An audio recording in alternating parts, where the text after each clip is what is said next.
die ersten Video kommentiert. Oh Ben, ich liebe dich so, du machst es so toll. So. Und Löschen. Mama! Hör auf damit! Okay, also here we are again, the World Leitmesse, as they call it in German. And we're Weltleitmesse. World Leading Messe Exhibition, that's what they call it.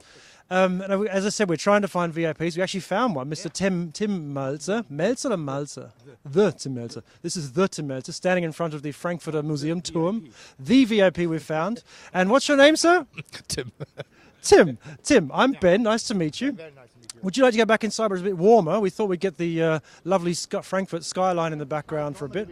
Côte d'Azur of Germany. The Côte d'Azur of Germany, really? Yeah, it's always like 350 days sunny, but today it's a little bit grey. Just the one day. It's a nice day. It's a warm grey today. It's a very warm grey, but I mean, we don't care because we're inside the fair anyway. How do you say, fair? Messe? Fair, exhibition, Messe. Let's call it Messe, just to keep it simple. All useful stuff, as you can tell, all new. New designs, new stuff. Well, yeah, Sometimes that's useful. Sometimes. So that's my first question. What is the innovative stories you've seen in the first few hours here, where actually things have been created that have got a use and are needed and are actually better this year? Have you seen anything that's caught your eye? Honest? Apart from your new knife, which has come out. Yeah, no. I mean, basically, it's since 10 years, it's always the same, just new designs. I mean, when you want to cook, when you want to celebrate food and drinks and stuff like this, you always need the same stuff. You need a stove, you need a pot, you need a pan, you need a knife, you need glasses, table, and knife and fork, and then you have a happy life. And I'm always surprised, like how big the Angebot. The offering, what they're offering, the offering is, and but basically it's almost about design, I would say, because I mean, especially in this area, there's no company who sells shit. It's all good quality, sometimes German made, sometimes of course Japan made. My stuff, which I'm going to sell here, it's a new series of knives and a moderate level of price. Yeah.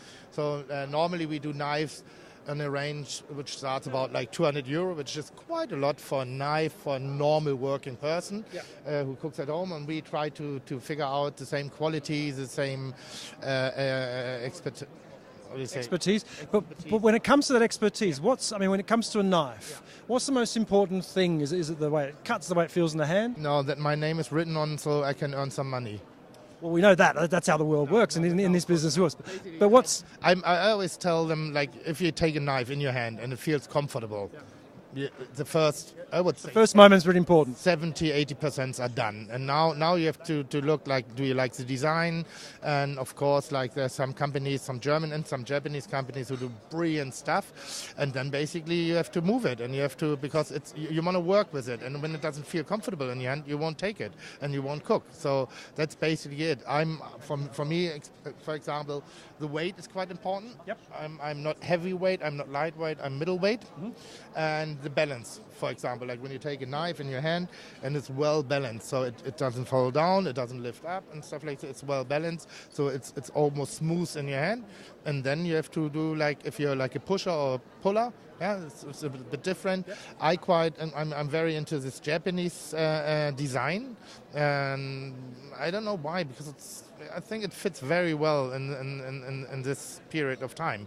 The cooking is very Japanese. We have, like, in a professional way, we have like Nordic Japanese influences combined with some modernist things.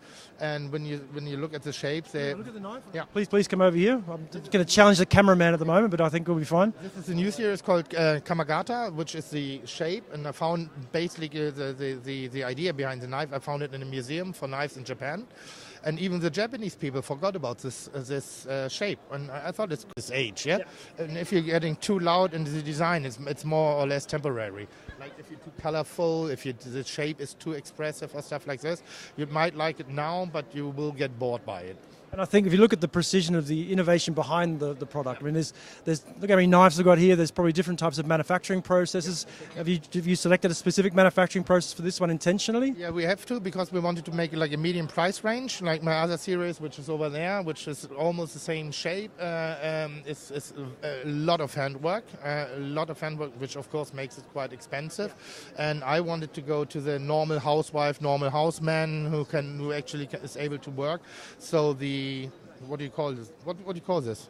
The handle or the knife blade? The blade. The blade. The blade, when we sharpen it, we didn't sharpen it as thin as the professional knife, because when you misuse these knives, it's quite easy to break a little piece out of it if you have like a too hard material, if the underground where we cut on, which is not the right one, it might break a little bit, and this is pretty rough because I'm a professional. I know how to use a knife. I don't know what your abilities are in the kitchen, but not too bad. When I'm at friends' houses and sometimes they take one of my knives, I go like, oh, please. So and that's serious. These are things what we thought about to make it working.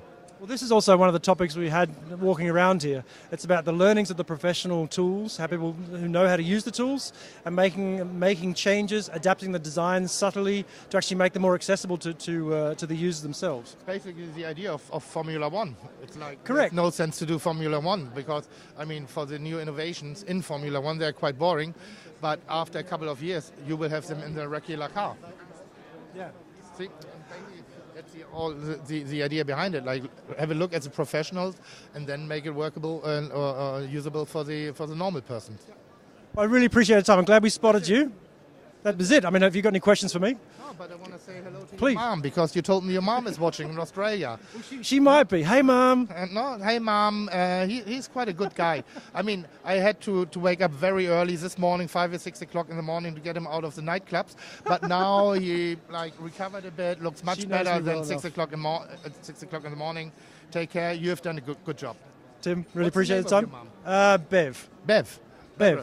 Like beverage. Beverly. Beverly. She's going to love that. Tim, thank you very much for your time. Welcome. Have a great show. Take care.